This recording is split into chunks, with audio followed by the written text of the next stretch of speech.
Hola a todos, bienvenidos a un nuevo episodio de Pieles. ¿Cómo estás, Dani? Bien, muy bien, Uri, ¿cómo estás vos? Muy bien, muy contento porque de todos los entrevistados que quise tener en Pieles, hace mucho que vengo buscando la posibilidad de poder entrevistar y aprender y conversar con el doctor Daniele Kolodenko, y me costó, debo decir, pero persevera y triunfará, se dice, así Ujú. que llegamos. Dani, un placer y un honor que estés aquí en E Pieles. igualmente para mí.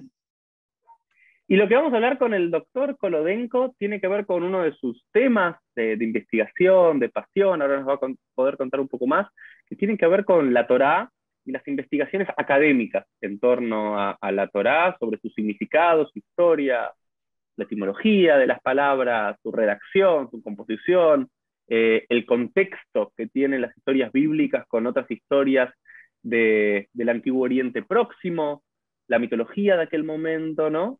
Y vamos a hablar un poco de la crítica bíblica, de cómo se compuso nuestra Torá y de qué es lo que nos aportan los conocimientos académicos a nuestro estudio de la Torá. Pero antes de eso, Dani, ¿te parece eso como título de lo que vamos a intentar hacer en una hora? Perfecto, perfecto. Y antes de eso, Dani, para quien no te conozca, ¿quién es Dani Kolodenko y desde qué lugar se dedica a esto? Daros un poco de tu formación, tu camino por las comunidades judías y cómo fue este acercamiento académico hacia la Torah. Bueno, primero, lo que más me define a mí es ser padre y abuelo, nada más. Digamos, todo lo demás es algo que yo ejerzo en la vida también, pero no es tan importante como eso. Entonces, soy médico, me dedico a la neumonología desde hace muchos años, trabajo como neumonólogo y estuve formado en un lugar muy interesante y muy referencial en la neumonología en la Argentina. Eh, Conocí al que fundó la neumonología en la Argentina, que es el doctor Roncoroni, ya fallecido hace unos años, y para conectar esto con lo que vamos a hablar nosotros hoy, mi interés en la crítica bíblica surgió de ser parte de la comunidad Betel en los 70, donde conocí a Marshall y un grupo de rabinos que trabajaban con él, que fueron los primeros que me enseñaron eh, acerca de la crítica bíblica. Y dos cosas menciono. Yo me encantaba particularmente asistir a las charlas de un gran Raf, supongo que vos lo habrás conocido también, el rabino Mordejai Ederi. Muy eh, brevemente, ya estaba muy, sí, muy grande cuando yo entré al sí, seminario.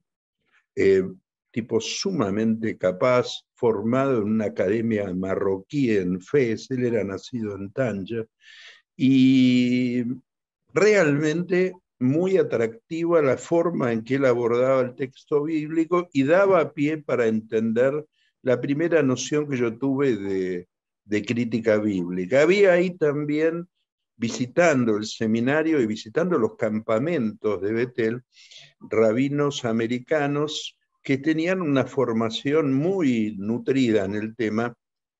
Me acuerdo de uno que se llamaba Alan Letovsky, y en uno de esos campamentos a mí me intrigó mucho lo que él decía de la importancia que tenía la crítica bíblica, qué era la crítica bíblica, esencialmente eso, pero también la importancia de la historia y de la arqueología para reconstruir el significado del texto bíblico. Me acuerdo que cuando volví del seminario, del campamento, estaba tan interesado en ese tema que lo encontré a Marshall ahí en Sucre y Conde, y le digo, Marshall, me tenés que decir qué tengo que leer. Me dice, anda un día por el seminario, yo te voy a decir qué libro vas a empezar a leer para entender este tema. Tenés que saber inglés, porque en castellano hay muy poco material. Digo, sé porque no puedo leer medicina ni revistas médicas sin el tema. No puedo saber, Vos, no Dani, saber solamente para saber, vos te estabas dedicando profesionalmente a la medicina, a la pero medicina. Yo estaba haciendo, mientras tanto eras Madrid o Roche en Betel. era Madrid en Betel, estudiaba, había tenido una educación judía formal, yo iba complementariamente a la escuela pública, iba a una escuela judía,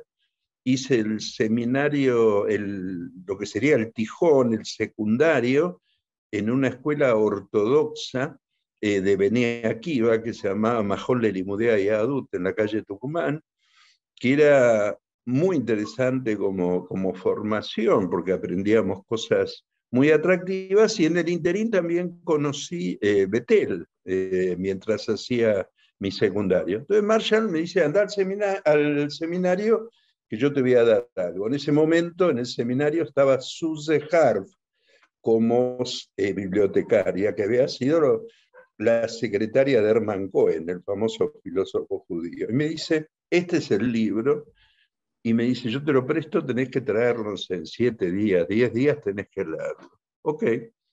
Me dio Understanding Genesis de Nahum Sarna, que Un es un clásico. clásico de la lectura del libro de Génesis. Bueno, de más está decirte que fue como una novela de Salgari.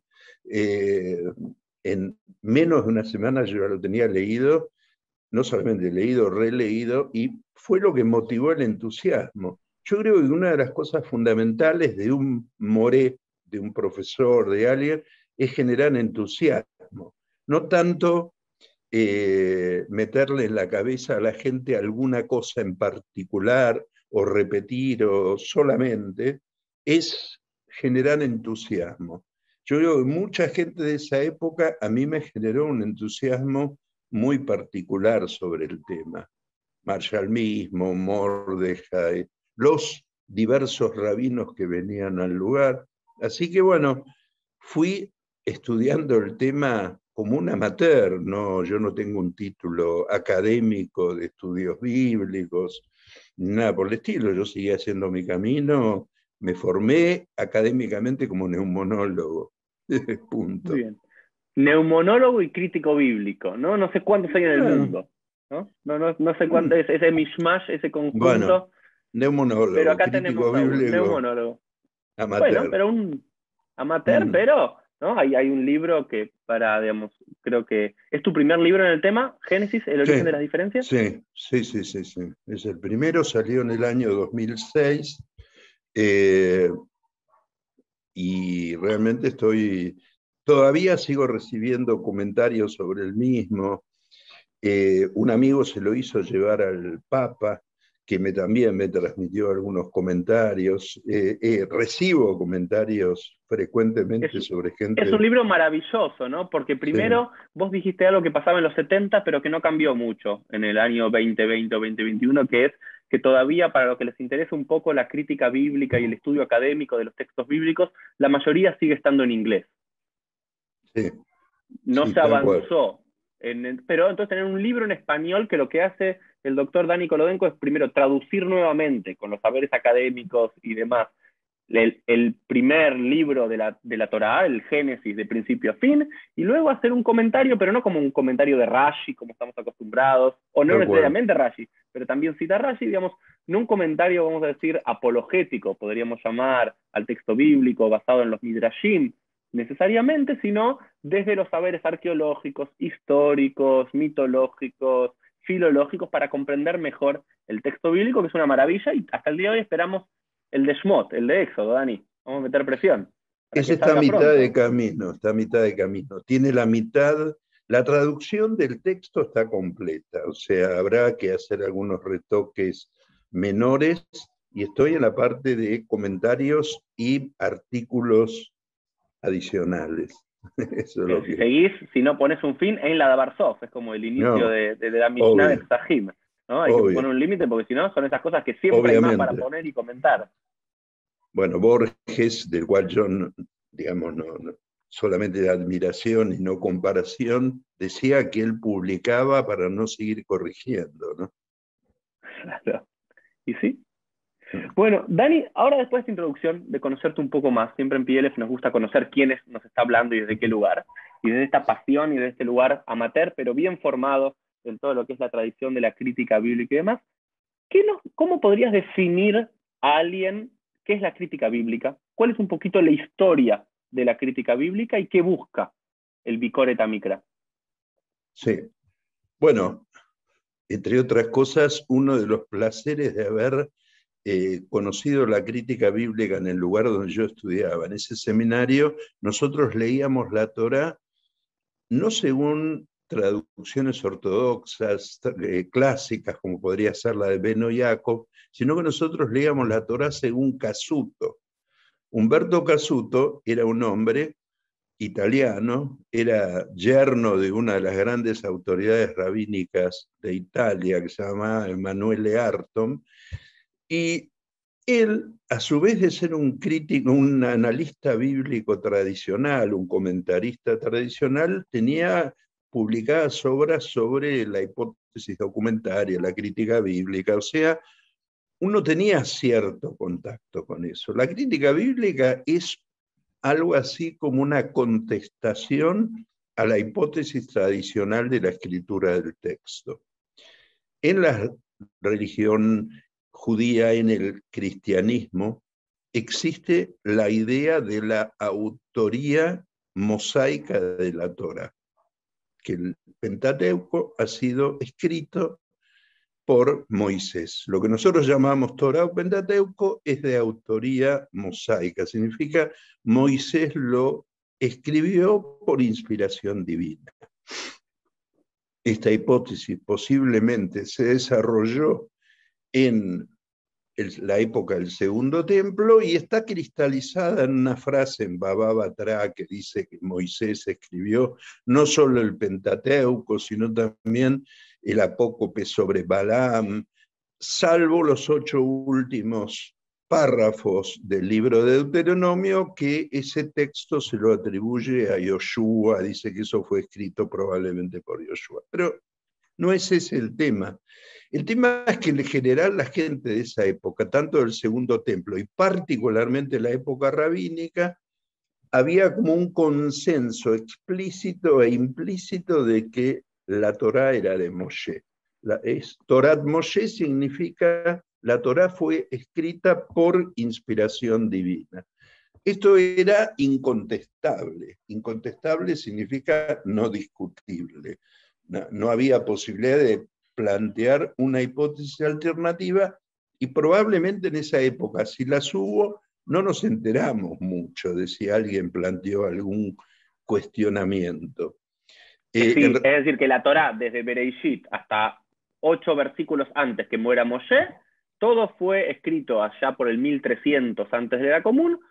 Es una revelación divina a Moshe, por lo cual eso le da la sacralidad y la importancia vital y lo incuestionable de ese texto sagrado. Digamos. Nadie se Tal puso a cual. discutir si realmente Moisés no había escrito todo, o parte, o nada, o lo que fuese. No, Era así, era no, un dado, era un así. axioma. Sí, sí, era Okay. un axioma.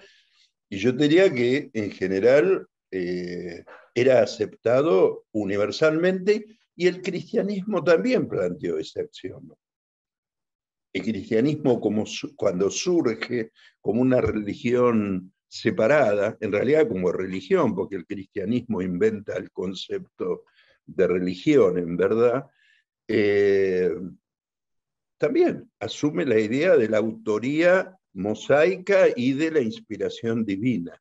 Cualquier, digamos, crítica o contestación a esa suposición era como negarle autoridad al texto, porque en última instancia de lo que dependía era que la práctica de tanto judíos como cristianos era la interpretación de la ley como tal para cada uno de esos grupos. Entonces, poner en cuestionamiento la autoría divina, perdón, mosaica y por ende divina, era poner en cuestionamiento la práctica de la ley.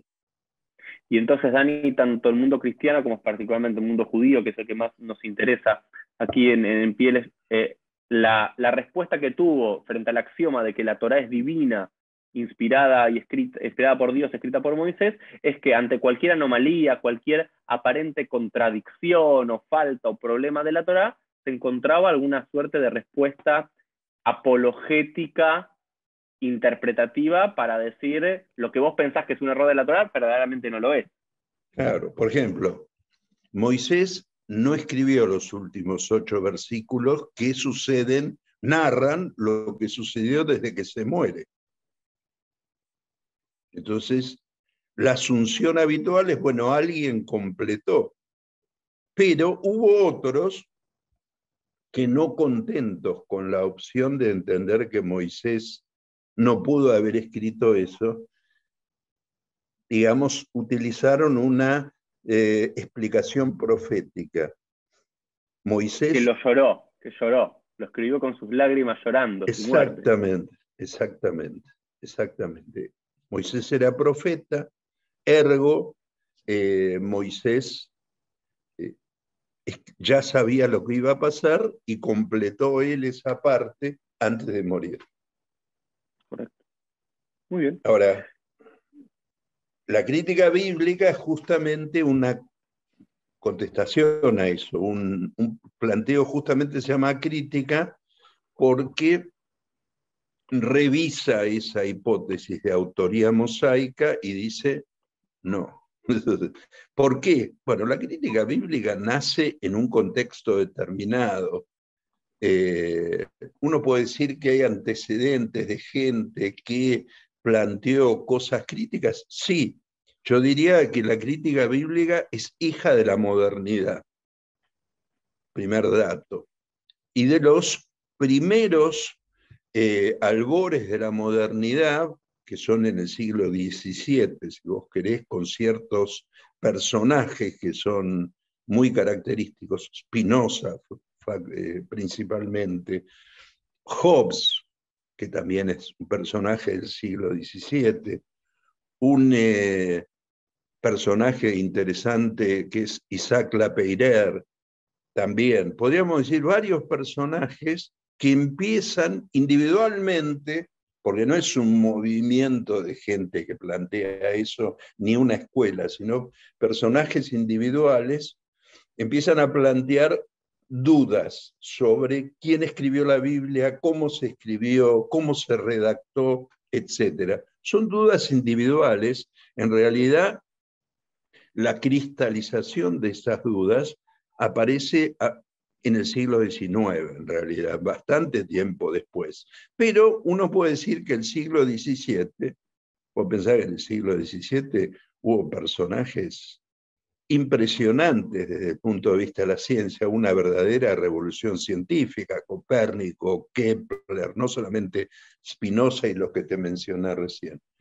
Entonces hay un cambio de paradigma, fundamentalmente porque hay un distanciamiento de la política y del poder eclesiástico. En el siglo XVII, XVIII, XIX, hay un cuestionamiento al poder que tiene la Iglesia, al poder que tiene sobre las propiedades, sobre las personas, y un conflicto con las autoridades políticas. Ese conflicto político-religioso, que Spinoza llamaba teológico-político de alguna manera, bueno, se traduce en una postura mucho más contestataria respecto a la autoridad de la religión imperante en ese momento que la que existía hasta ese momento. El hombre, lo que se plantea en la modernidad es justamente la separación de la religión del Estado, que formaban parte, la Iglesia particularmente tenía una serie de privilegios particulares en ese mundo, por lo tanto,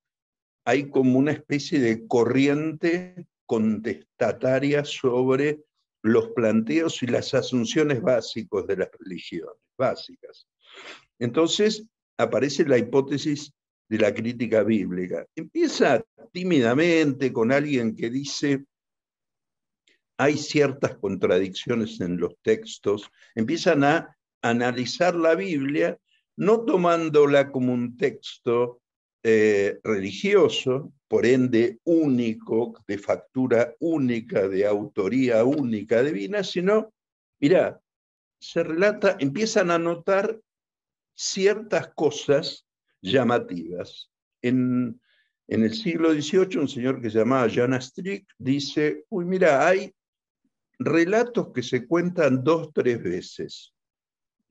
Los llamó dobletes y tripletes. Dice, el relato de la creación está contado 2 veces. Hay un relato de la creación en el libro 1, en el capítulo 1 del Génesis, y en el libro 2 se cuenta otro relato totalmente diferente de la creación. No son iguales unos y otros.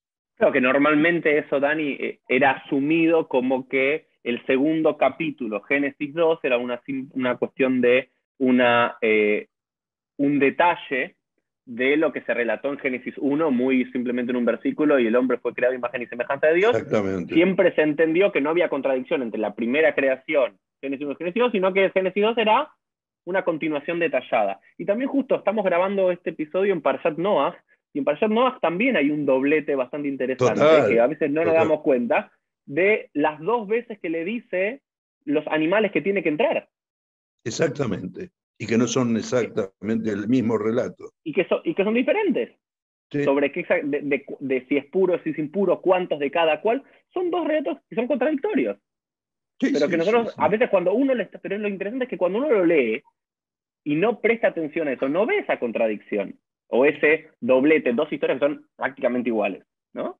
¿Qué otros ejemplos hay, Dani? ¿Hay alguno otro? Así bueno, como que las historias de Abraham. Abraham 2 veces enfrenta en distintas situaciones a 2 personajes monárquicos. Uno se llama Abimelech, el otro es el faraón de Egipto, y se encuentran en una situación que piensan que lo van a violentar o van a abusar de él o lo van a matar en esos lugares donde él se siente un extranjero. Entonces ofrece a su mujer,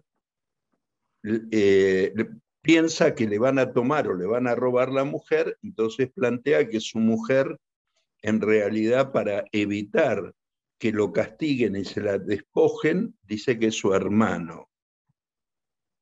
2 relatos lo mismo, distintos. el triplete sería el de Itzhak, casi. El triplete sería que en su hijo aparece otra vez con Abimelech con la misma situación. Podemos estar hablando hasta el hartazgo de eso. Los dobletes y los tripletes fueron tomados inicialmente por quienes los identificaron como detalles de que había historias que venían de fondos culturales distintos, eran autores diferentes, y que en realidad hubo una mano posterior que combinó, no eliminó uno en favor del otro, sino juntó los dos y permitió que los dos convivan en el texto. Es decir, hubo unas manos o manos adicionales que funcionaron de redactores y editores. Decidieron cómo se ensamblaban los textos. Entonces, eso fue una primera hipótesis que se llama hipótesis documentaria. Más adelante, ya en el siglo XIX, un señor alemán que se llamaba Julius Wellhausen planteó una idea de que en realidad no había solamente 2 o 3, sino había 4 autores en función de estas hipótesis, y en base a varias cosas, no solamente por los dobletes y tripletes, por contradicciones que el texto tenía. Por ejemplo, cómo llamar a un lugar. Por ejemplo, insistentemente la montaña, en Éxodo, hablando del texto en algún momento la montaña donde se producen los encuentros teofánicos o los encuentros con la divinidad, en algún lado se la llama Joreb, en algún lado se la llama Sinai. ¿No es cierto? Entonces, el otro tema que llamó la atención, además de las contradicciones de denominación, son las intersecciones, las interrupciones que los relatos tienen. De repente un texto comienza de una manera, termina abruptamente y es seguido un relato que no tiene absolutamente nada que ver. Por ejemplo, en el relato del ascenso de Moisés a la montaña, empieza relatando que subió a ver a Dios con 70 de los de las autoridades de Israel, más Yoshua, etc., y para encontrarse con Dios, se describe un encuentro. Ese relato después se interrumpe y Moisés está hablándole a los israelitas sin solución de continuidad, como no dice que subió, no dice que volvió a subir.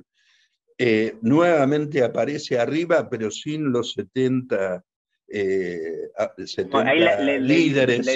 la edición falló un poco, ¿no? Ese Sin redactor que duda, unía historias es como que, nada, tal tuvo cual, un mal, tal cual. o por ejemplo, uno que siempre llama la atención y después los rabinos clásicamente siempre han tratado de encontrar explicaciones de por qué sucedió, pero que es muy bruto, es Génesis 38. Estamos en el Sí, relato sí, de Yosef siendo exacto. vendido a Egipto, y aparte es un relato Ese es apasionante, es un clásico, es un con clásico. todo lo que viene pasando, y de repente una historia de Yehudá y Tamar, Sí, ¿no?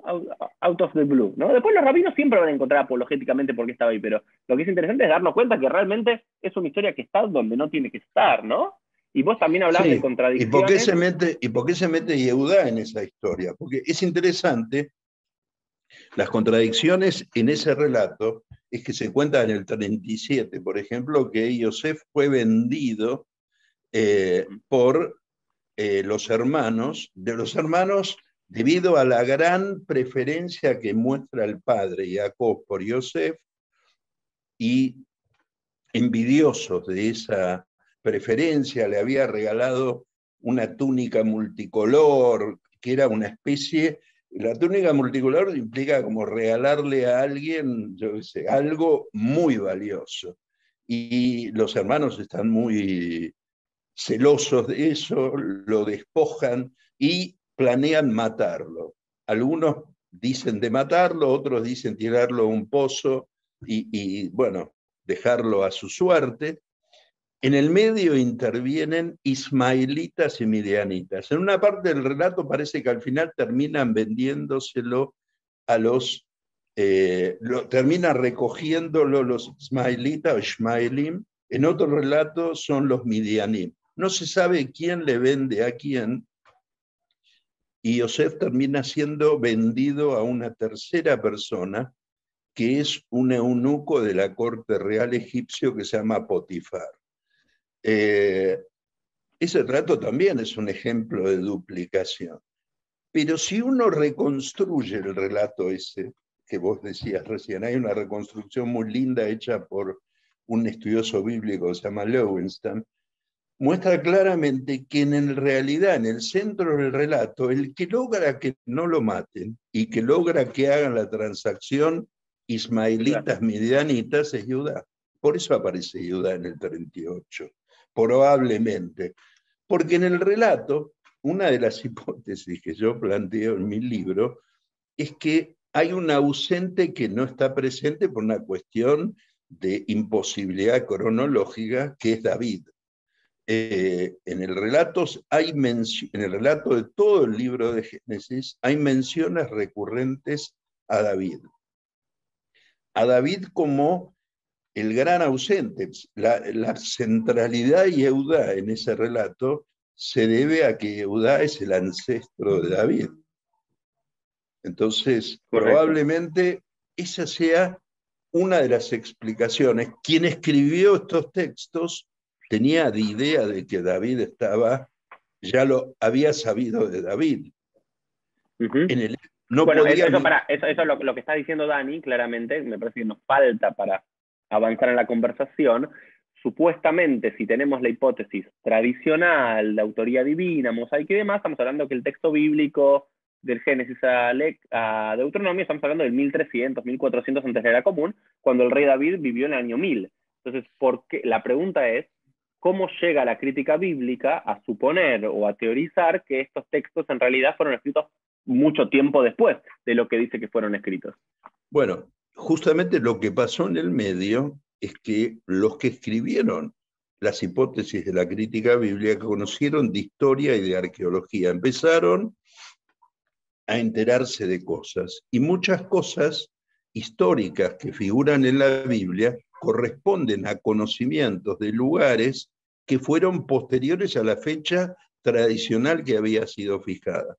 Si vos te fijás en lo que se suponía en el siglo XIX, inicios del XX, sobre la vida o la historia de Moisés, es que se radicaba, como vos decís, en el siglo XIII, en la época del faraón Ramsés II. Más o menos esa era la hipótesis, y que el faraón del Éxodo, innominado, porque no dice cómo se llama, dice el faraón, era Ramsés II. Esa hipótesis en realidad no tiene ningún fundamento histórico.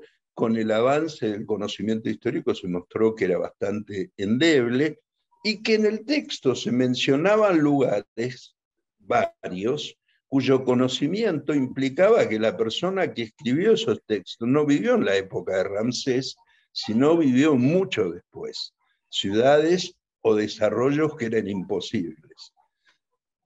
Imposibles en la época en que vivió supuestamente Moisés, en la época de Ramsés II. Lugares que no existían en esa época, ciudades que fueron desarrolladas en épocas de la monarquía. Entonces, o porque los relatos fueron construidos en la época de la monarquía, o porque alguien de ese periodo ya conocía cómo esos lugares se llamaban en la época de la monarquía. Y la hipótesis de esta gente es la siguiente, para entender cómo surge esto. Número uno, las contradicciones, los dobletes, este tipo de flagrancias, para llamarlas de alguna manera, solo pueden explicarse para estos autores de lo que se llama la crítica bíblica como autorías diferentes. Hay una discusión que sigue hasta hoy respecto a cuántos son los autores o las escuelas autorales que escribieron cada uno de estos libros. Hay quien dice que son por lo menos dos, hay fuera del Deuteronomio, que es muy homogéneo. El último libro del Pentateuco, que se llama Deuteronomio, es definitivamente, y por eso lo llaman segunda ley, por eso se llama Deuteronomio, porque es un libro aparte de los otros cuatro. En algún tema repite asuntos de los otros cuatro. Por ejemplo, en Deuteronomio 5 se enumera el llamado decálogo, que ya estaba descrito en Éxodo 20, digamos. O sea, el decálogo vuelve a repetirse, pero en el Éxodo aparece como un relato que está sucediendo en este momento, como contado en primera persona, mientras que, perdón, en tercera persona, como un relato que está siendo contado por un testigo ocular, mientras que en Deuteronomio Moisés rememora lo que pasa, porque en realidad prácticamente todo el Deuteronomio sucede en un mismo día, más o menos. Como el discurso de despedida de Moisés. Claro, claro. Pero en realidad, Dani, lo que... Sí. No, algo interesante lo que estás diciendo, estás planteando, que de vuelta la crítica bíblica, que después quiero llegar hacia el final de nuestro encuentro a charlar un poco de eso, las implicancias que tienen en la vida o en la teología del judío, de lo que fuese, muchos dicen, no, desprestigia la Torah, el conocimiento y demás. Yo no creo que vaya por ese lado, sino que lo embellece y lo hace más noble y es una capa más de todas las capas que nuestra tradición judía le dio a la Torah, ¿no? La lectura de Rashi, la lectura mística, la lectura hasídica, la literatura de Musar, una literatura de un estudio académico, y aparte te permite ver la Torah de una forma mucho más maravillosa, porque si tomamos esa hipótesis, que el libro de Deuteronomio, el libro de Devarim, es un libro muy posterior y diferente a los otros cuatro, en realidad la Torah clásica tenía 4 libros y terminaba en números. Tal cual. Tal cual. Y si uno tiene esa hipótesis, lo interesante es ver cómo termina Números. Y Números termina como debería terminar un libro. Creo que el último versículo del libro de Números es, y estas son las mitzvot y los mishpatim, estas son las reglas y ordenanzas que dijo Moshe, allende al Yardén, allende al Jordán. Punto. Perfecto. Ahí termina el libro, y el libro termina con un punto final, ¿no? Eso, de vuelta, que uno nunca hubiese pensado si no adoptaba esta teoría. Y a mí por eso me parece como que despierta nuevos saberes. Tetrateuco, el Tetrateuco. Ah, no sabía que tenía nombre, Tetrateuco. Sí, okay. Se lo llama Tetrateuco, y alguien, en algún momento, se supone que en la época de un rey que se llamaba Yoshiao, decidió agregarle el quinto libro. El quinto libro es la historia, posiblemente del rollo que se encuentra de casualidad, entre comillas, cuando se reforma el templo de Jerusalén. Uno de los grandes emprendimientos del rey Josiah fue la reconstrucción del templo de Jerusalén. Y especialmente la eliminación de cierto tipo de idolatría que habitaba en el templo, estatuas del Baal, de Asherá, la serpiente de Moisés, dice también. O sea, Yoshiao está asociado con lo que se llama reforma cúltica importante, pero con la aparición, es una forma bastante... Es como la tercera tabla de los mormones, ¿no? Exacto. Como... La aparición sería digamos, el libro de Deuteronomio. La mayoría de los autores estudiosos de la Biblia suponen que se está refiriendo al Deuteronomio. La gran confusión que existe también es denominativa, porque Torah es una palabra que aparece en la Biblia muchas veces, y muchas veces en la Biblia y en el Pentateuco dice Torat Moshe. El problema es que esa palabra no significa lo mismo que para nosotros. Torah en principio es una ley. Y después voy a volver a lo que vos decís, que a mí me parece muy interesante, cómo afecta a los que no son, que son parte de una comunidad de fe o de creencia, lo que fuera. Entonces, Torah para los textos del Tetrateuco, no para el Deuteronomio, es una ley, un edicto, una norma, un precepto. Ya como en la ley de Hammurabi y la ley de Moisés, digamos, de la misma forma que se lo una denominaba. ley, Digamos, pero no un código de leyes, no una especie, una ley aislada, yo qué sé, la ley del esclavo hebreo, la ley del esclavo, una ley.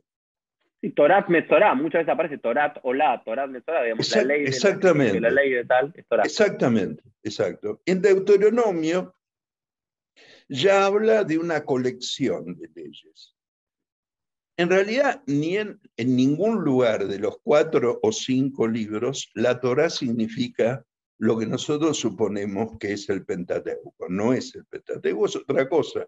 El concepto de Torá aplicado al Pentateuco es bíblico, pero no del Pentateuco, es extra pentateucal, digamos, de alguna manera. Y en relación a los salmos y otros pequeños lugares del Tanaj donde aparece el concepto de Torat Hashem, de la Torá de Dios, ahí probablemente no. Sí, es muy factible que sí. Ya en el texto bíblico, entendiendo el texto bíblico como Tanaj, ya en los libros como Salmos y como Crónicas y Reyes, la Torat Moshe o Torat Hashem puede significar claramente el Pentateuco, sin duda, sin duda.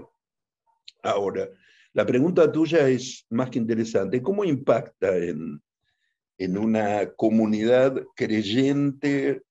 Tiene que rechazarlo in toto, en total, hay que decir esto no sirve para nada, es una idea moderna, es una locura, no hay ninguna demostración de eso, etc. ¿Es cierto? Yo sigo mucho, a mí me impactó mucho la traducción del texto que hizo Buber con Rosenzweig a principios del siglo XX. Recordemos, para el que no sabe, la traducción del texto bíblico al alemán. Fue, digamos, digamos después de la de Mendelssohn, la primera traducción judía al Tanaj en alemán. Exactamente, que fue la gran obra del judaísmo alemán como parte de la cultura alemana. Yo creo que una de las cosas más trágicas de la historia, porque pocos años después, vino la catástrofe, ¿no? O sea que fue, digamos, algo terriblemente contradictorio y doloroso, ¿no? Lo que fue, pero fue una obra monumental. Ellos utilizaron un nivel de trabajo y una dedicación, una metodología sumamente interesante. Pero hay una frase que tiene que ver con esto que estamos hablando recién. La hipótesis documentaria, la hipótesis de la crítica bíblica, lo que se llama alta crítica bíblica, dice que el texto bíblico tiene al menos 4 autores, 4 documentos básicos. ¿Bien? Hay uno que se llama, porque Wellhausen y los grupos protestantes que se dedicaron a conformar la alta escuela de la crítica bíblica decían que había por lo menos 4 autores diferentes en los textos. Uno que se llama J, otro que se llama E, otro que se llama P y otro que se llama D. D es fácil de entender, es Deuteronomio, entendiendo que es una fuente bastante homogénea, más allá de que hay gente que piensa que hay estratos. Pero J, E y P son los que protagonizan los 4 libros anteriores, desde el Génesis hasta Números. Estos relatos, por ejemplo, el primer relato de la creación, del capítulo 1 de Génesis, es atribuido a P. El segundo es atribuido a E. Algunos lo atribuyen a J, pero generalmente es E. Estos nombres se usaron porque en ese momento se suponía que el uso del nombre divino era lo que diferenciaba los documentos. Por ejemplo, E se llama E porque utiliza recurrentemente como nombre de Dios Elohim. J se llama J porque Jehová o Yahvé se escribe en alemán con J. Y P porque Prieste en alemán es un sacerdote. Más que ser entonces el nombre de Dios, identificaba un grupo de textos cuya principal atracción temática era temas rituales, temas que incumben a los sacerdotes. Entonces, hoy en día, la mayoría de los autores críticos bíblicos, los estudiosos, los eruditos de la crítica bíblica, dicen que hay fuentes. No coinciden en el número de ellas, algunos dicen que J y E en algún momento se combinaron y se conformaron una sola fuente. Hay quien habla de 2, hay quien habla de 3, hay quien habla de 4. Hay consenso en que D es una fuente homogénea, algunos ni siquiera hablan ya de J, E y P fuera del Deuteronomio y dicen P, no P. Lo que es P es esto seguro que es sacerdotal, P es sacerdotal, todo lo demás no es sacerdotal, puede haber 1 o 2, no hay ninguna implicancia de quién es el autor, lo que no se sabe definitivamente es quiénes son los autores y cuáles fueron sus intenciones. ¿Por qué es esto? Ellos dicen que los autores nunca tuvieron la intención, los autores de la crítica bíblica, de escribir un libro. Escribieron documentos que estaban destinados a ser consumidos en un marco más bien cúltico, en el ámbito del templo o en el ámbito de la monarquía. La gente que sabía escribir y leer era muy poca. Es probable que el nivel de analfabetismo en la época bíblica fuese 90% o más. O sea que saber leer y escribir era una capacidad de la que disfrutaba determinada gente que estaba cercana al poder monárquico, eclesiástico, lo que fuera. Esto por un lado. Segundo, los autores de los textos, si es que hubo autores de cada documento o más, nadie sabe si tuvieron intención de escribir libros que se llamen Éxodo, Génesis, Deuteronomio. Eso fue resultado para esta hipótesis de un trabajo editorial, de redacción. Hubo redactor o redactores que fueron combinando los documentos de tal manera de editarlos como lo que nosotros llamamos libros. De ninguna manera cuando esos libros se escribieron tenían forma de libro con tapas, hojas que conocemos nosotros. Eso es una derivación del cristianismo que utilizaba otro tipo de estructura para escribir sus textos. Los libros en la tradición bíblica son rollos de papiro o pergamino. Es decir, para la hipótesis bíblica, de la crítica bíblica, la clave central es que hubo un redactor o redactores, y esos personajes fueron los responsables de darle forma final al texto. La idea de buscar al autor es una hipótesis, es un tema que yo llamo griego, si querés, o helenístico.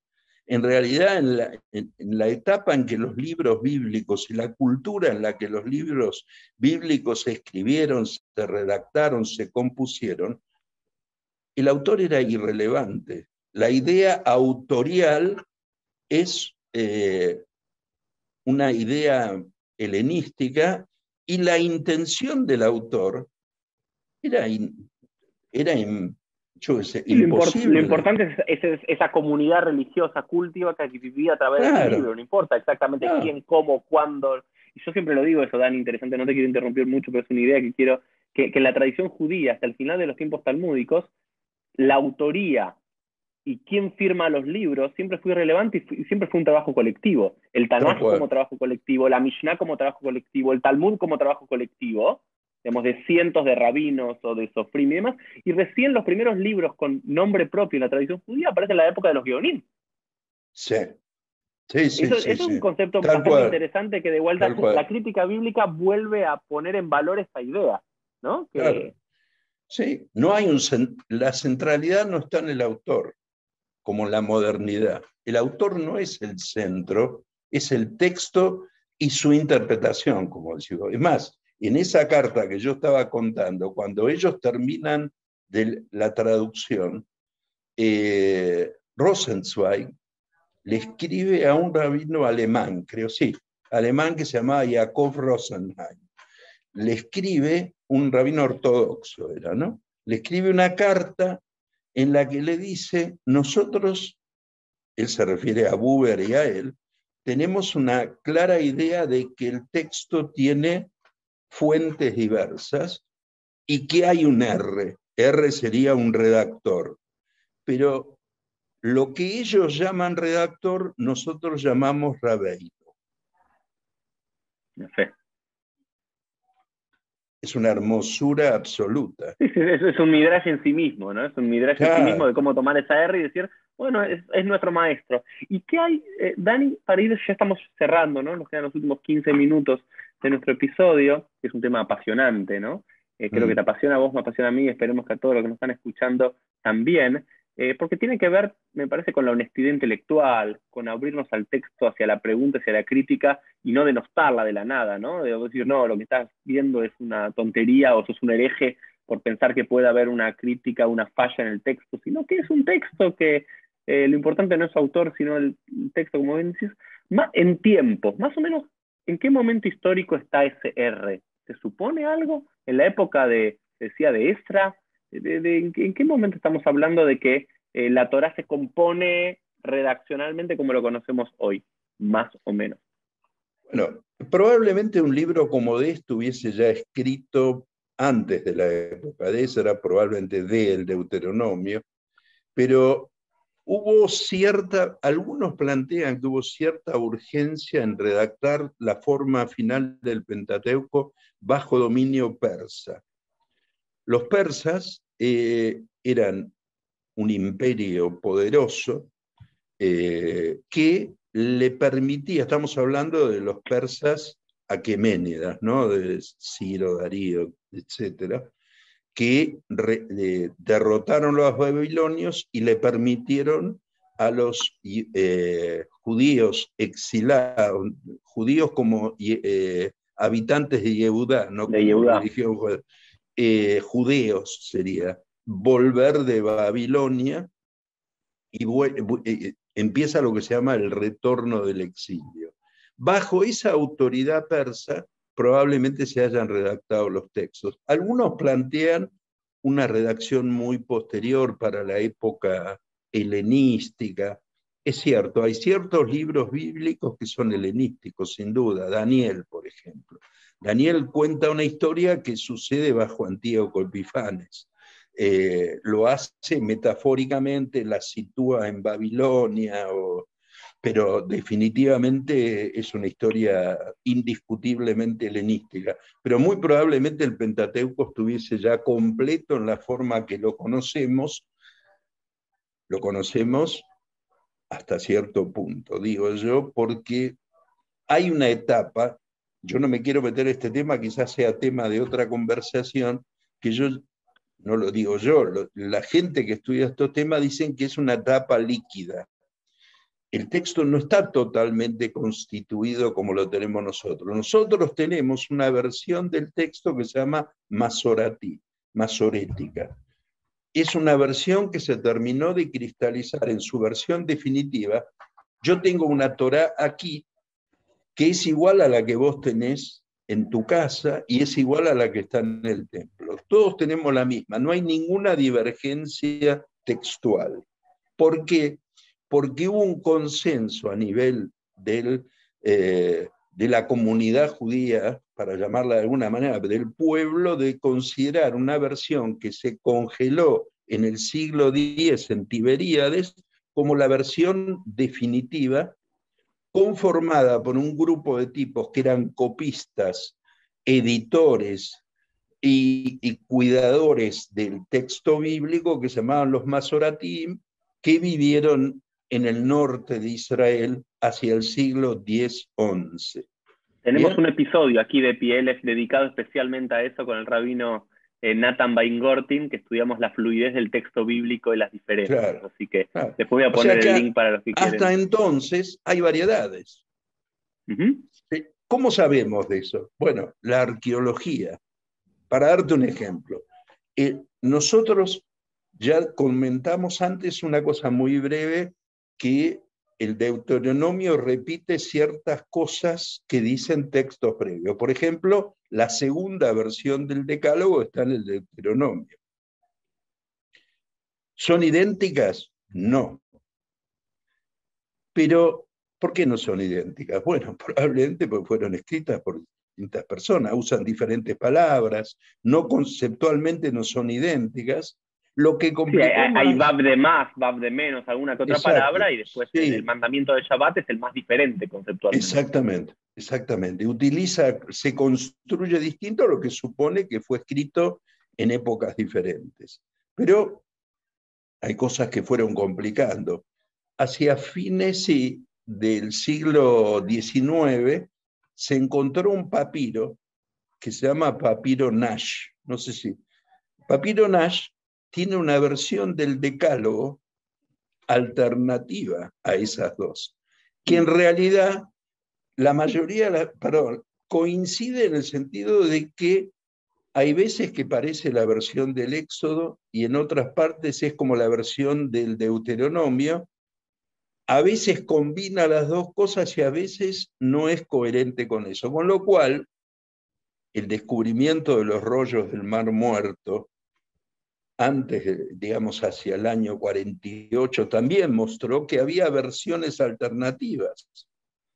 Había una traducción de la Biblia al griego que se hizo más o menos en el siglo VII, la versión más reputada de la Biblia al griego, que se llama Septuaginta, la Biblia de los 70. ¿Del siglo Esa, 7 o del siglo 2? Antes de dos antes de Cristo. No, Ojo, quería había decir dicho 7. Sí, 70. sí, sí. No, No, por eso siglo lo II. ahí. Siglo II. Siglo II. Sí, estaba pensando en los 70 y dije el 7. Eso es lo que se llama una transliteración. Entonces, esta Biblia, que fue hecha en la época helenística, fue escrita en Egipto. Cuando la gente empezó a hacer lo que se llama traducción inversa, es decir, ver de qué texto hebreo había sido inspirada, hubo alguien que dijo, bueno, vamos a traducir esta Biblia al revés. Esta Biblia es una traducción del hebreo al griego, a un griego propio de la época esa, no es el griego que se habla hoy en Grecia. Vamos a revertir esa traducción, es decir, vamos a volver al hebreo original. Cuando hicieron ese ejercicio, el ejercicio más que interesante, se encontraron con un texto que no era idéntico. Ya se suponía cuando se leía en griego, pero no era idéntico. Entonces surgió la hipótesis de que la Septuaginta se basaba en un manuscrito de la Biblia que no era Diferente el al que Masoreta. nosotros. Esto se demostró cuando se encontraron los rollos. Los rollos tienen versiones de los textos bíblicos que coinciden con la traducción reversa al hebreo. O sea, se demostró que esa hipótesis era cierta.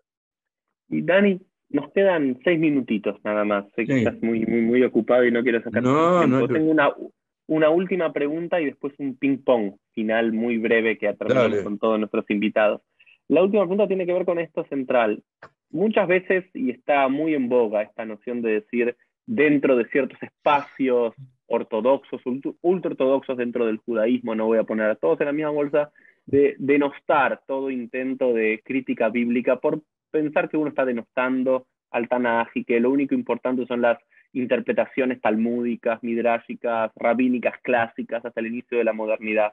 Eh, ¿Qué sentís que le aporta a un judío, incluso observante, un judío que no quiere dejar de cumplir Shabbat o Kashrut, o no deja de creer en Dios, pero qué sentido le tiene estudiar el Tanaj desde esta perspectiva, con la arqueología, con la historia, no buscando que todo sea armonioso, sino al revés, buscar esas contradicciones que generen nuevos entendimientos? Primero, lo que yo te diría fundamentalmente, Uri, es que la Biblia sigue viva no por su lectura, sino por su interpretación. O sea, lo que la mantuvo viva es el corpus de interpretaciones sobre la Biblia.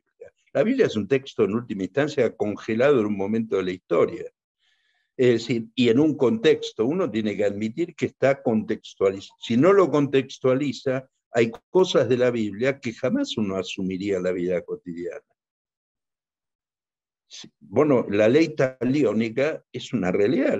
La Biblia dice lo que dice, ojo por ojo. Que vos interprete que es una compensación pecuniaria por el ojo, es una interpretación. Es lo que a vos te permite sostener la interpretación. O sea, vos también, vos, no digo vos, el No, es lo que a mí me ortodoxo, permite incluso el sostener orto, la lectura para que siga teniendo claro, valor en mis días. Entonces, si exactamente, ya el Talmud me... Sí. lo que te permite sostener la lectura es la interpretación. Y esa interpretación es lo que la hace viva. Es decir, si no sería un texto arqueológico, sería un texto que tiene sentido solamente contextualmente. Sí, para una lectura historicista, el texto es un texto que debe ser contextualizado. Es decir, si yo me baso en la Biblia para definirse la homosexualidad, por ejemplo, es legítima, es prohibible, es antinatural, mamá mía, tengo un problema conceptual gravísimo. Es como el tipo que hoy dice que las vacunas son nocivas. Es la misma raíz, es un tema de creencia. En un mundo moderno o posmoderno, como quiera decir, sostener cosas anticientíficas o antirracionalistas para entender el mundo que nos precedió, bueno, habla de una pobreza feroz, ¿no? Incluso me atrevo a decir algo, Dani, que para mí es muy importante y por eso me tomo el tratamiento de interrumpirte. Creo que el estudio académico de los textos bíblicos, tal como a los rabinos, la interpretación de decir que la ley del talión en realidad no era ojo por ojo, diente por diente, porque parecía muy barbárico, ya para el siglo I, segundo era común y dicen que es una recompensa económica, para nosotros, muchos judíos, hombres de fe del siglo XXI, nos parece barbárico pensar que una relación homosexual tiene que estar prohibida, pero tenemos el texto bíblico que lo prohíbe técnicamente, me parece que valernos de los estudios académicos, de entender realmente qué era, cómo era vista la homosexualidad, a qué se refiere la homosexualidad cuando el libro de Baikal lo prohíbe y qué hablan más de la sodomía que de la homosexualidad en sí y de la zoofilia, de la dominación del otro, entender ese contexto desde lo histórico y de por qué Tal está cual. prohibido, te permite decir, bueno, realmente la intención espiritual, divina, profunda del texto no es prohibir el amor entre dos hombres. No, pero además, ni siquiera existe la categoría. Es decir, vos no podés colocar una categoría moderna en un contexto antiguo, porque es una categoría que tiene sentido para vos. Es como decir, la gente de esa época, los judíos de esa época, ¿eran monoteístas? No. Oh, vos estás Es una, terminando el podcast con algo muy potente, ¿no? Pero está bien, a mí me no gusta. hay tal cosa. Vos hablale de monoteísmo a un judío que vivía en Jerusalén en el siglo VI antes de Cristo. Te va a decir, o en el siglo IV. Te va a decir, ¿what? Claro. Monoteísmo. ¿Qué es monoteísmo? Monoteísmo, politeísmo, son conceptos modernos. Nosotros no podemos escapar, ni siquiera los ortodoxos pueden escapar de una lectura moderna, aunque se nieguen a eso. No pueden escapar de la modernidad, no pueden hacerlo. Lamentablemente, yo creo que cuando hablan de eso de una manera fundamentalista, es porque se oponen a todo eso que irremediablemente afecta a sus vidas. Es una manera de negarse. Bueno, yo qué sé, a mí no me puede gustar un teléfono celular, cosa que no es cierto, pero no puedo pensar mi vida sin él. Yo no podría moverme en el mundo. O sea, esto es verdad. Y esto lo que vos decís es muy cierto, ¿no? Yo creo que los estudios arqueológicos, filológicos, de literatura comparada y de religión comparada, no es que sustraen la santidad del texto bíblico, sino que, de vuelta, nos despierta una nueva lectura para entender incluso más profundamente lo que pensamos que el texto bíblico quería decir, ¿no? Tiene Y cosas eso a mí, enigmáticas, Uri. Tiene cosas, a yo qué ver, sé, un texto que fue producido en un lugar minúsculo de imperios llamados, yo qué sé, griego, romano, persa, egipcio, produjo un texto que sigue siendo relevante para un tercio de la humanidad, para 2.500 millones de personas, en un lugar recóndito del siglo quinto, sexto, el que quieras, antes de la era común. Fue escrito, producido y sigue teniendo un impacto, le sigue diciendo cosas a miles de millones de personas. O sea, es maravilloso, es eso es maravilloso. la maravilla que tiene el texto. Uno no puede escapar a eso, no puede dejar de emocionarse con lo que dice. Yo qué sé, el, yo cuando traducía el momento en que se reencuentra Yosef con sus hermanos en Egipto, que los trae engañados y se hace pasar por otro, porque los hermanos no lo vieron crecer y se aparece como un egipcio, ese relato tiene un nivel de maravilla que no se puede lograr simplemente copiando, haciendo copy-paste y juntando textos. Es de una maravilla Pero, por ejemplo, absoluta. justo, sí, quiero terminar, pero no puedo terminar contigo, Dani, porque justo vos traes ese relato y, por ejemplo, hay una palabra ahí un poquito antes, donde cuando ya se lo corona a Yosef como vicevirrey, Sí, vicefaraón de Egipto, se sí. utiliza la palabra abrek, ¿ok? Abre, sí, Vamos a un ejemplo, me parece que está bueno, como sí. para construir un ejemplo Aparecen. concreto, como una palabra, abrek, que es un apax en todo el Tanaj, que no aparece en ningún otro Sí, lado, ¿sí? Que todos los comentaristas clásicos judíos y talmúdicos no tienen la más mínima idea de qué significa. Dice, Ab-Rej, un padre joven, ¿no? Digamos, sí, Ab-Bejochma, Raj Beshanim, ¿no? Grande en sabiduría, pero en pocos años. Nadie sabe lo que significa porque nadie sabía egipcio, ¿no? totalmente. ¿Y, Hasta que se y, empezó a saber. y qué significa entonces? Bueno, dice que es una expresión para hacer mover a los caballos. El ¿Claro? tipo está parado en una carroza y dice abre como decir arre, una cosa por el estilo. Pero saber eso, ¿no? Que ya el estudio del egipcio, que digamos que los Rashi, Rashban y Benesan Nachmanis no sabían, bueno, nos da un nuevo conocimiento de nuestra Torah y eso Seguro, ya lo vale, seguro. ya lo vale. Así que Es es maravilloso. maravilloso, es maravilloso, sin duda. Dani, cerramos con un ping-pong de 1 minuto. Una pregunta Dale, rápida, una respuesta rápida, para sí, conocerte más. ¿Sí? sí. De todas las historias de la Torah, una historia que sea, esta historia me apasiona. Esta es mi historia. Eh, Todo lo que tiene que ver con Moshe y su desarrollo a partir de su infancia en un lugar diferente y cómo se cría en distintos ámbitos, cómo es un extraño una persona a los lugares que teóricamente son los lugares de origen, ¿no? Es decir, es un extraño para sus padres, es un extraño para quienes lo adoptan. es un extraño en el lugar donde, es decir, la condición de ser extraño en cada lugar donde uno está, ¿no? Y cómo eso es parte de la coherencia narrativa. Más allá de que vos identifiques 3 o 4 autores, la extranjería, uno es totalmente de un lugar, pero no totalmente de un lugar. Eso es maravillosamente descrito en el texto. Sigamos, rápido. Una festividad judía que sea como tu Hag, tu festividad que disfrutás. Pesaj. Bien. Un momento histórico de la historia judía que te gustaría volver algún fin de semana a ver, recorrer a ver qué estaba pasando.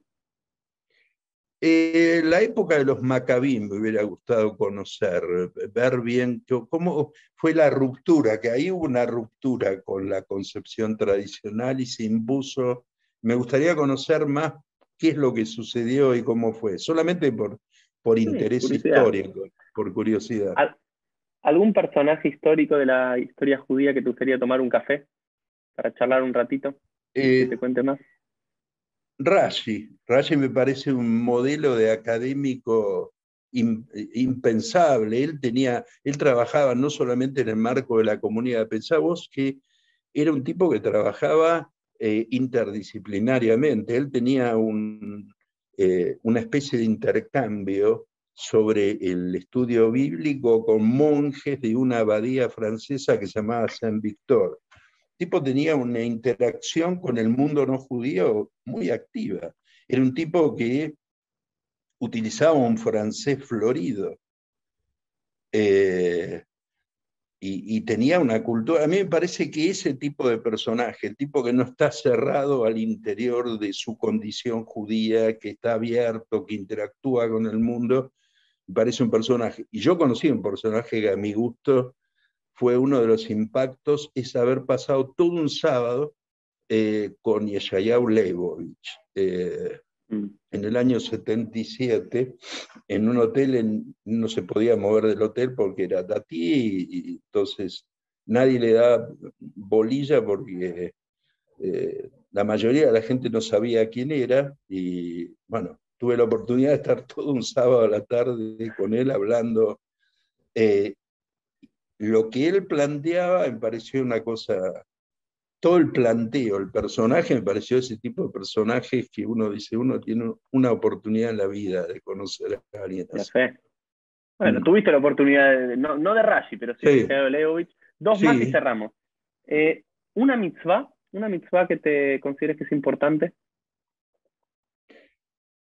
Eh, Todo lo que tiene que ver con el prójimo, ¿no? De ser cuidadoso, respetuoso del prójimo y ser esencialmente, yo creo que la función fundamental por la cual uno viene a la vida es de ser padre, ¿no? Que es padre en el sentido más amplio del concepto padre, ¿no? De proteger, yo trabajo con pacientes, me parece importantísimo lo que sea la protección, el cuidado.